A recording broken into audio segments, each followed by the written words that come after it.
L'Église catholique célèbre le couronnement de la bienheureuse Vierge Marie autour de la fête de l'Assomption. L'interview de la rédaction s'intéresse aujourd'hui à un fléau, celui de la maltraitance des enfants. Un homme fort engagé dans cette lutte, notre invité. Et puis, la situation en Égypte qui ne s'améliore pas. Le nombre de morts augmente de jour en jour. Mesdames et messieurs, bonsoir. L'Assomption de la Vierge Marie, l'événement célébré aujourd'hui par les fidèles catholiques, occasion de rendre hommage à cette dame qui a donné naissance au Christ. Visite guidée ce matin dans les églises pour se rendre compte de cette journée ponctuée de prières et de chants. Les détails avec Grâce Kando. L'Assomption, jour spécial dédié à la Vierge Marie. Préservée de toute tâche de la faute originelle au thème de sa vie terrestre, elle a été élevée à la gloire de Dieu. Célébrée le 15 août de chaque année, l'Assomption est un moment de reconnaissance et de grâce pour tous les fidèles. La Vierge est une mère pour nous et la mère représente le socle de la famille, le socle d'un foyer. Donc Dieu l'a élevée pour nous montrer que vraiment tout ce que nous faisons, nous pouvons bien passer par elle. Et pour cela, il élève dans la gloire. Et aujourd'hui, nous magnifions ce jour pour lui rendre grâce. C'est la reconnaissance de Dieu pour tous les bienfaits de la Vierge Marie, pour son oui. Heureuse celle qui a cru et qui a mis cette parole en pratique. Chers frères et sœurs, certains vous diront, que gagne-t-on à célébrer Marie ou à glorifier Marie? Je suis tentée de dire, que gagnez-vous à aimer vos mères qui vous ont mis au monde? Et la mère de mon Créateur, que ferais-je? Messe à Notre-Dame de l'Incarnation de la Riviera Palmeraie, en présence de Monseigneur Boniface Ziri, évêque d'Abengourou. Le curé de la paroisse, le Père Jean-Pierre Ouedraogo, exhorte les fidèles à vivre à l'image de la Vierge Marie. Nous sommes une paroisse mariale et donc nous demandons à nos fidèles chrétiens de Notre-Dame de l'Incarnation de aussi utiliser les vertus de la Vierge Marie, qui sont des vertus d'humilité, les vertus d'obéissance. Et c'est ce que Marie nous enseigne. Marie qui est à l'écoute de la parole de Dieu, que nos chrétiens soient à l'écoute de la parole de Dieu, que nous soyons humbles comme la Vierge Marie, que nous soyons obéissants et que nous soyons aussi des hommes de paix. À la paroisse Saint-Pierre de Blocos, l'on s'est aussi souvenu de la Vierge Marie. Ici, la célébration a été marquée par le baptême de bébé. L'année 2013 dédiée à la santé en Côte d'Ivoire. Pour relever ce défi, des actions sont menées par le gouvernement pour offrir un mieux-être aux Ivoiriens. C'est tout le sens de la clinique du diabétique qui a ouvert ses portes au CHU de Trècheville. Michel Digré nous en parle. La clinique du diabétique du CHU de Trècheville vient renforcer le dispositif sanitaire mis en place par l'État de Côte d'Ivoire pour soulager les 36 000 patients frappés par cette maladie. C'est une vraie clinique, mais vraie clinique pour le service public. La consultation est à 5 000 francs et avec l'abattement de 30% de l'État, la consultation est aujourd'hui à 3 500. Cette clinique comprend 2 boxes de consultation, une salle de consultation privée ou de consultation VIP, une salle de 5 lits d'hospitalisation, donc d'hôpital de jour, et une salle d'éducation. On prévoit à terme un laboratoire et une salle d'électrocardiogramme. Le ministère de la Santé fait aussi de la lutte contre la tuberculose une priorité. Des véhicules de type 4x4 et des appareils de radiologie mobile ont été remis à plusieurs centres anti-tuberculeux. La dernière fois ici, c'était la remise de 4 compteurs CD4, mais également donc, la remise de 74 compteurs CD4 portables pour les activités donc, de lutte contre le VIH/SIDA. Cet après-midi, nous procédons à la remise de 10 véhicules de type 4x4 pour mener des activités de supervision, mais également un lot de matériel informatique et un lot de matériel bureautique pour chacune des directions régionales, donc pour améliorer leur fonctionnalité. L'année 2013, décrétée année de la santé, le ministère de tutelle est à la tâche pour offrir aux populations des soins de santé de qualité. Comment combler le déficit d'enseignants dans les universités et grandes écoles? Le ministère de l'Enseignement supérieur lance l'opération recrutement de 220 enseignants. Le nombre est encore inférieur à la demande, mais c'est déjà un pas. Le constat d'Amikanga. 220 enseignants mis à la disposition des universités publiques et grandes écoles ivoiriennes. Un nombre insuffisant quand on sait que le besoin s'élève à plus de 2000 enseignants. Ce recrutement du ministère de l'Enseignement supérieur concerne les enseignants locaux et ceux de la diaspora. Le recrutement concerne les universités Peleforo Gon Koulibaly, Korogo et puis Jean-Laurion Guédé d'Aloa.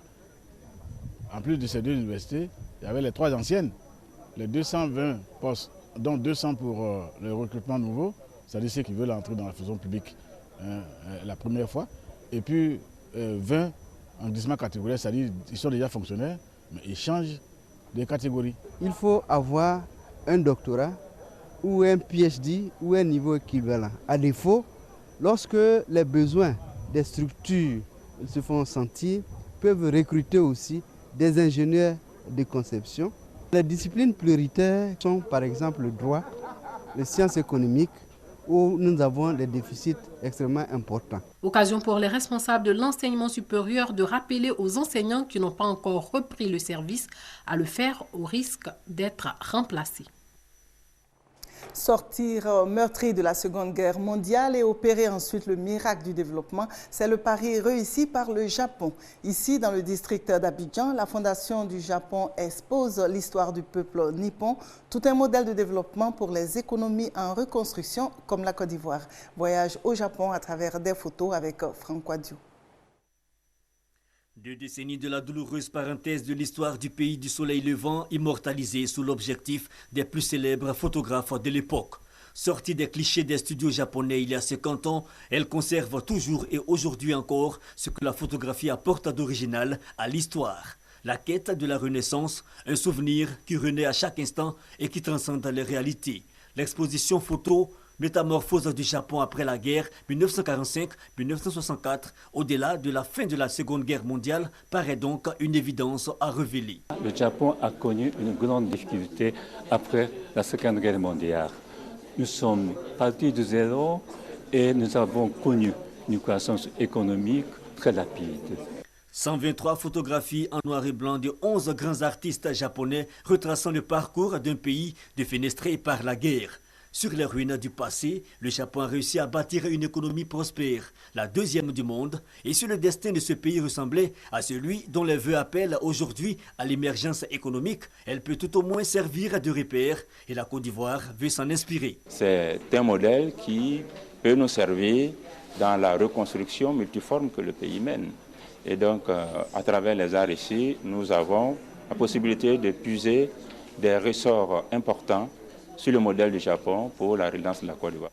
Les images communiquant la conviction de connaître une métamorphose est grandissante chez certains visiteurs. Au niveau de la Côte d'Ivoire même, ça nous inspire en nous disant que demain est un jour meilleur. Demain, nous aurons un rayonnement dans toute la sous-région et puis dans le monde, pourquoi pas. Jusqu'au 24 août, le public, à l'occasion de toucher du doigt l'espoir, reste à souhaiter que d'ici quelques décennies, des photographes ivoiriens retraceront l'histoire de la probante ascension de la Côte d'Ivoire. Métamorphose, oui, mais émergence économique d'abord.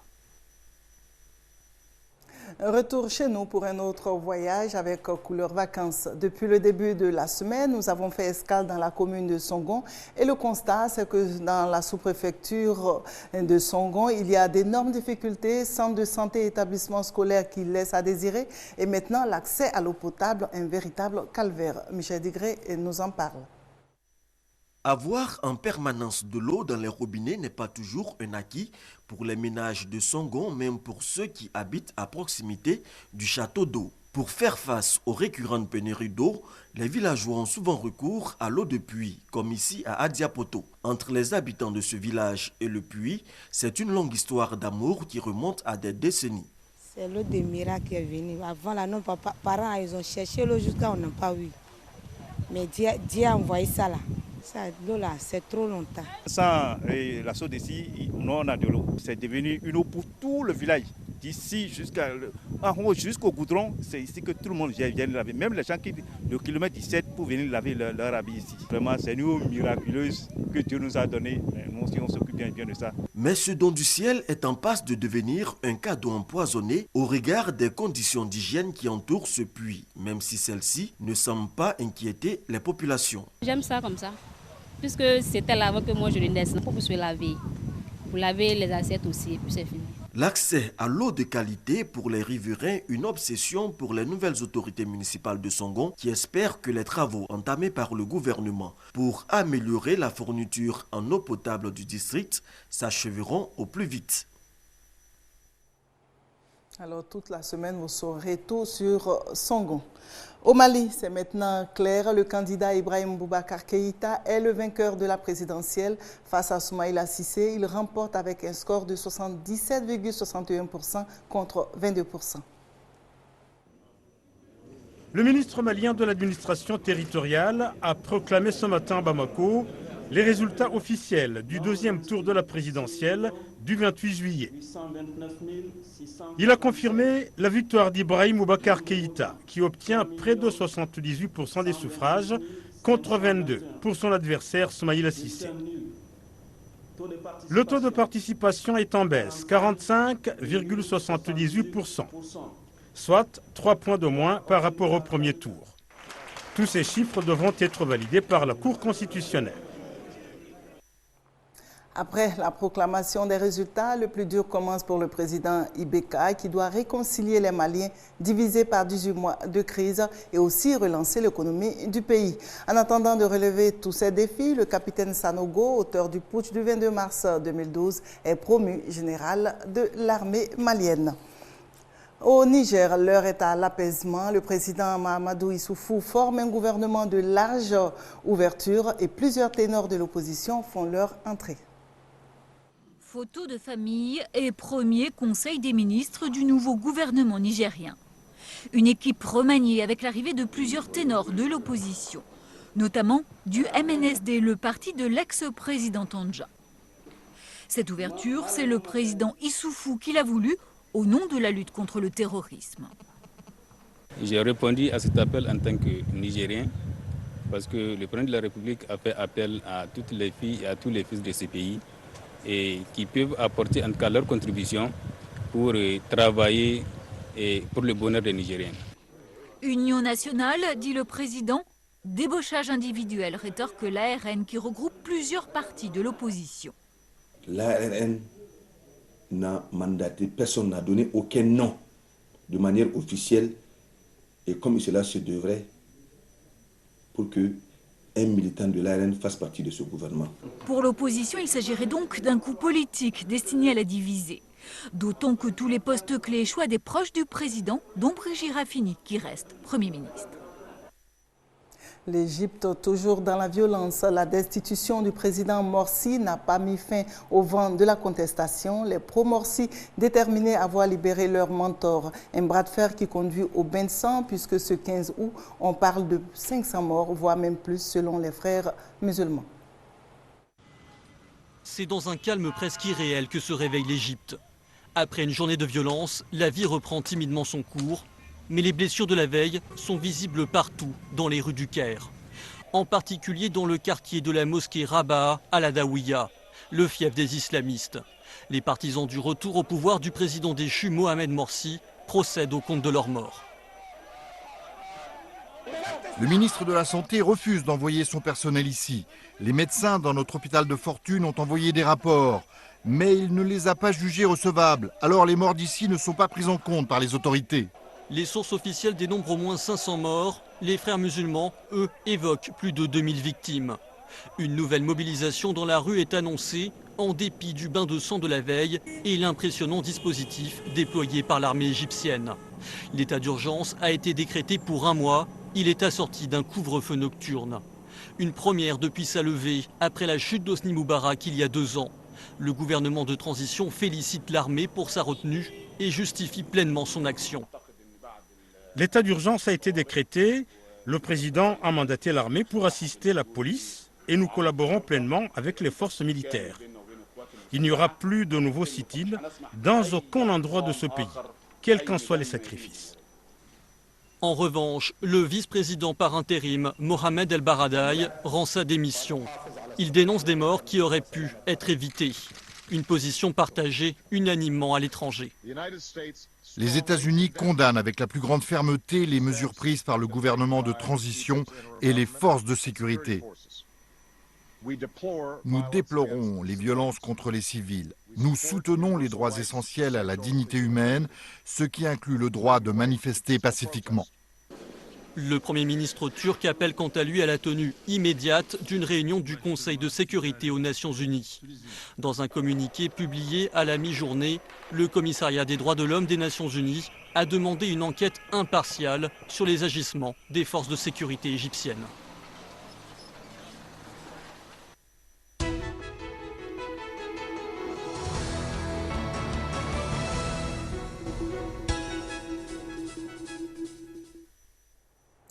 La maltraitance des enfants, nous en parlons dans l'interview de la rédaction. Véritable fléau que dénonce à travers ses écrits et des actes un homme.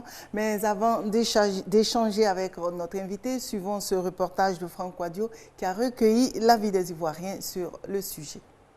Des enfants qui jouent gaiement sous l'œil d'Ephrem, cet éducateur spécialisé volontaire, juriste de formation et membre d'une ONG d'aide à l'enfance dans les quartiers défavorisés. À Abobo, commune la plus peuplée du district d'Abidjan, sa principale activité, sensibiliser les parents sur les cas de maltraitance. Il y a des cas de dénonciation par les enfants eux-mêmes. Il y a des cas aussi que nous rencontrons sur le terrain, que nous-mêmes nous voyons. Et une fois que nous voyons, nous essayons de documenter les cas et afin de pouvoir rencontrer les bourreaux et leur donner aussi des explications. La tâche est loin d'être aisée. La violence envers les enfants n'est pas forcément physique. Le volet psychologique, plus complexe, est le plus courant. Ceux qui emploient les enfants pour travailler, les enfants de moins de 14 ans, souvent il y a certains endroits ici à Abidjan où on peut aller trouver des enfants, on ne sait pas par quels moyens ils sont arrivés là.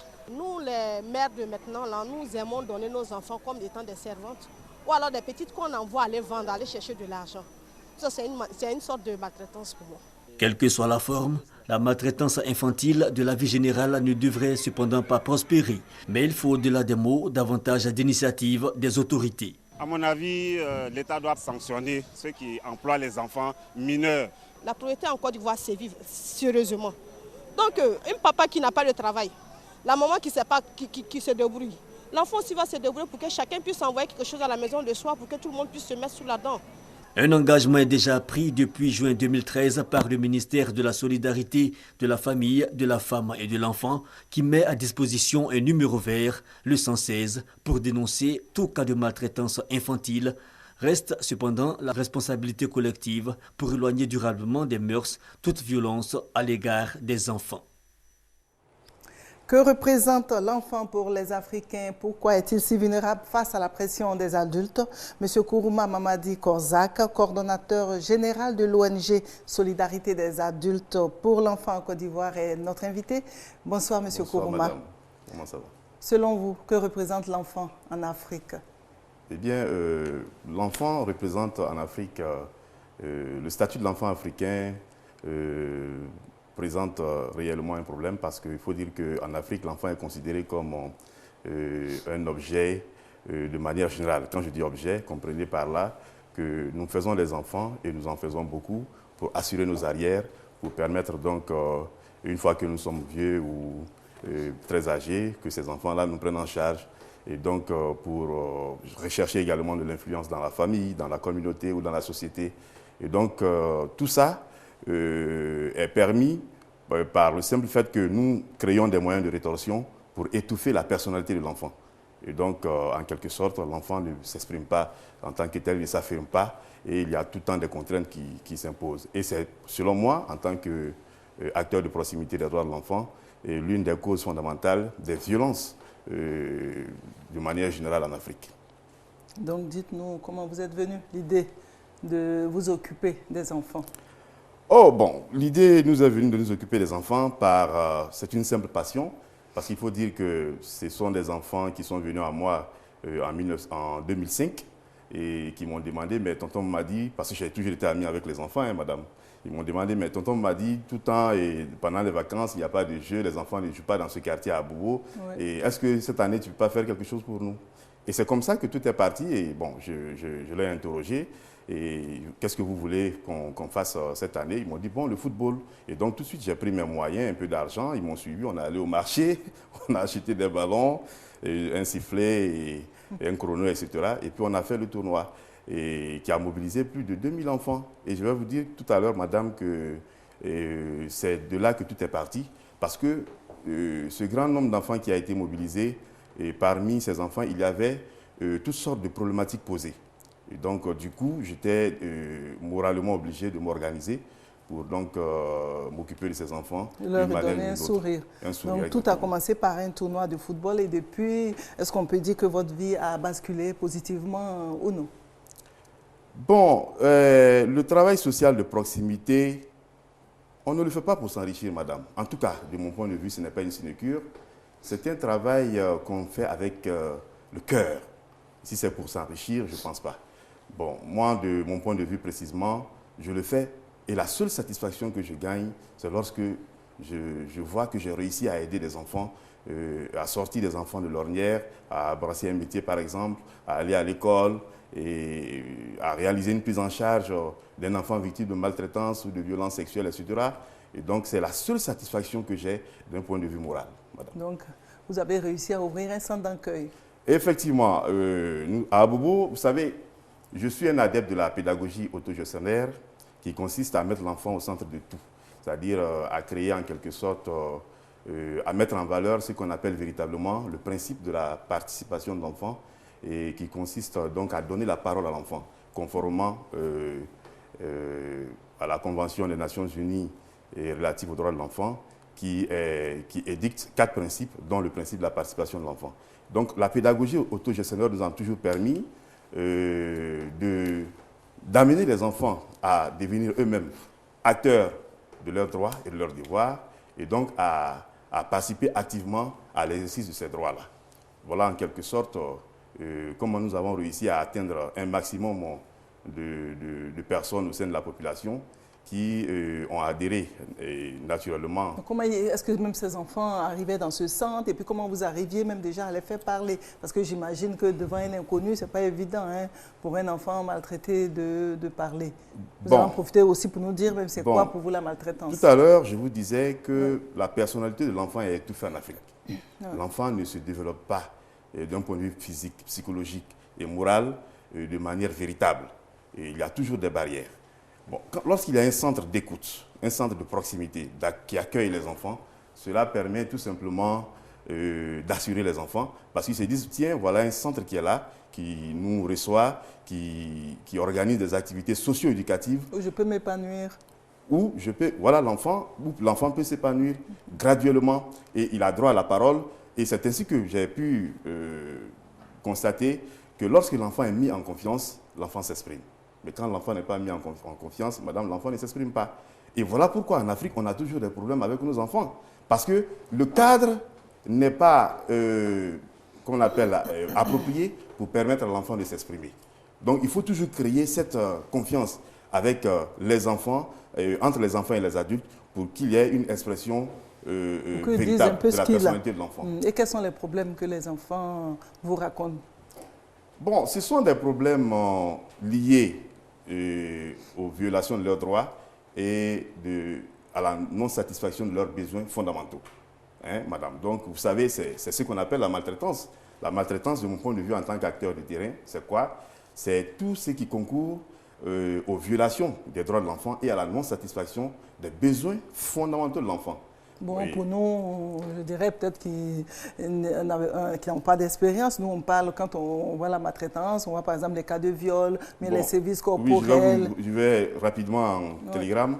La maltraitance, nous on l'appelle communément les violences envers les enfants. Il y a plusieurs types, madame. Oui. Il y a les violences physiques, il y a les violences psychologiques, il y a les violences sexuelles. Qu'est-ce que vous rencontrez le plus souvent? Le plus souvent, c'est tous les types de violences, madame. Tous ces types, on les rencontre. Hein? Généralement, c'est la maltraitance physique ou les violences physiques, où l'enfant subit des sévices corporels, hein, vous découvrez donc sur son corps. Donc ce père ou cette mère qui bat tous les jours son enfant, et puis on a des sévices corporels très graves, et c'est cet enfant qui arrive dans votre centre d'accueil, qu'est-ce que vous faites? Est-ce que vous arrivez à résoudre le problème? Lorsque nous recevons des enfants en situation difficile. Donc, et qui ont été victimes de maltraitance, etc., il y a ce que nous faisons premièrement, c'est l'écoute. Parce qu'il faut écouter l'enfant. Et ça peut prendre souvent 1 heure, 30 minutes, plus, même des jours. Ça dépend de la situation, du niveau du niveau de problème que l'enfant pose. Donc l'enfant ne retourne plus chez ses parents? Non, il peut retourner chez ses parents, mais lorsque ça nécessite une prise en charge, parce que la prise en charge, après l'écoute, il faut identifier réellement le problème posé. Si la situation de l'enfant est telle que ça nécessite une prise en charge, d'abord médicale, il faut d'abord réaliser cette prise en charge médicale. Si ça nécessite également une prise en charge juridique et judiciaire, il faut réaliser cela, hein, parce que on n'est pas sans savoir que la Constitution ivoirienne et toutes les lois inférieures permettent ou garantissent une protection à l'enfant. Donc tous ceux qui s'inscrivent tous ceux qui s'inscrivent dans le cadre, qui ne s'inscrivent pas dans ce cadre, sont purement et simplement punis par la loi. On prend l'exemple des cas de viol. Est-ce que vous arrivez à résoudre le problème? Par exemple, le violeur, est-ce qu'il a pu être emprisonné et tout? C'est un exposé de cas que je vais faire rapidement. Il y a juste 2 mois, il y a un cas qui m'a marqué et qui m'a profondément déçu. Et je n'ai pas manqué d'en parler aux acteurs étatiques, et à Child Protection de l'ONUCI et à beaucoup d'autres acteurs qui ont reçu un mail groupé de moi dans lequel j'ai expliqué la situation. Une fille de 13 ans s'est fait violer par un jeune de 25 ans à Abobo. Et cette fille-là, c'est à l'aide d'un couteau. Le jeune homme a utilisé un couteau. Et il l'a sciemment fait. Donc, lorsque nous avons reçu l'information, nous avons procédé à l'accueil et à l'écoute de la victime. Nous avons documenté le cas. Et c'est ainsi que la prise en charge a continué. On a d'abord fait la prise en charge médicale, où nous avons pu obtenir un certificat médical, et nous avons réalisé également la prise en charge juridique et judiciaire. On a réussi donc à mettre la main sur le violeur. Il a été déféré.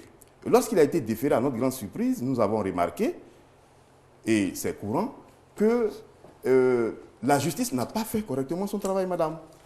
Ils se sont permis tout simplement de permettre l'expression, et parce que c'est ce qui s'est passé, en retour, nous avons reçu toutes les informations nécessaires. Ils se sont permis de récupérer de l'argent avec les parents du bourreau, et il a été purement et simplement relâché. Un violeur, la loi nous dit clairement, le code pénal ivoirien nous dit clairement ce que c'est que les violences sexuelles, et comment est-ce que c'est condamné. Alors, mais ce jeune homme a été purement et simplement relâché, et jusqu'à présent, quand il nous voit dans la rue, c'est des menaces qu'il profère, etc. Et tout le temps, nous sommes toujours en contact avec ce genre de problème-là. Votre tâche ne doit pas être facile. Pas du tout facile, madame. Donc vous avez dû écrire pour dénoncer tous ces problèmes-là. Vous avez écrit un livre intitulé « Guérir l'Afrique de ses turpitudes ». Bien sûr. Mais en vous lisant, on vous sent très, très amer. Oui, madame, c'est ça. Je suis un homme de passion. Un homme de passion, souvent, et c'est difficile qu'il soit compris par son entourage. Et donc, je perds mon temps à écrire pendant les moments où je n'ai rien à faire, où j'exprime ma personnalité de défenseur des droits de l'enfant. Et ainsi, j'ai pu écrire ce livre avec le concours réussi des éditions Balafon. C'est un livre qui est un travail intellectuel à cheval entre la documentation et l'essai, dans lequel j'évoque les causes du sous-développement africain. Parce que pour moi, ce n'est pas par les canons macroéconomiques que nous pouvons expliquer les causes du sous-développement. Il y a énormément de barrières mentales qui ne nous permettent pas de nous développer. Sinon, nous sommes un continent énormément riche, nous avons toutes les opportunités pour avancer et évoluer. Mais pourquoi est-ce que ce n'est pas le cas? Parce que tout simplement, il y a des barrières d'ordre anthropologique, culturel et ontologique qui nous empêchent d'évoluer, madame. Et puis peut-être aussi parce que tout commence avec l'enfant, parce que vous terminez presque votre essai par « Alors, chers Africains noirs, réveillez-vous ». Oui. Est-ce que ça ne commence pas déjà par le respect des enfants? Cela augure peut-être des lendemains meilleurs avec ça. J'ai axé mon action de protection de l'enfant sur 3 axes: l'amour, le respect et l'observation. Donc, pour nous, il va falloir mettre un accent là-dessus pour permettre aux enfants d'être véritablement libres afin qu'ils deviennent ce qu'ils veulent être et non ce qu'ils ne veulent pas être. Malheureusement, vous êtes incompris. Je suis incompris. Voilà. On espère en tout cas que malgré tous ces problèmes, vous recevez de l'aide. Oui, nous recevons de l'aide. Un sourire aux enfants. C'est l'occasion pour nous, madame, de remercier la première dame de Côte d'Ivoire, qui depuis 2007 nous aide. Et dernièrement, lorsque notre centre a été saccagé et puis au plus fort de la crise post-électorale, elle nous a adressé une enveloppe financière qu'on n'a pas reçue. Et malheureusement. Cette aide nous aurait permis de remettre en place le centre, à le réhabiliter, à le rééquiper pour recommencer à accueillir les enfants. Mais nous n'avons pas reçu cet argent. Mais nous continuons de la remercier parce que c'est une femme qui a toujours cru à notre action de proximité et qu'elle en soit très... On espère que d'autres âmes aussi de bonne volonté nous écoutent là et que ces âmes-là vont vous porter secours parce que l'affaire des enfants, je pense que c'est quelque chose de sérieux. Un enfant, c'est l'avenir d'un pays et puis donner un sourire à un enfant, c'est quelque chose de beau et de miraculeux.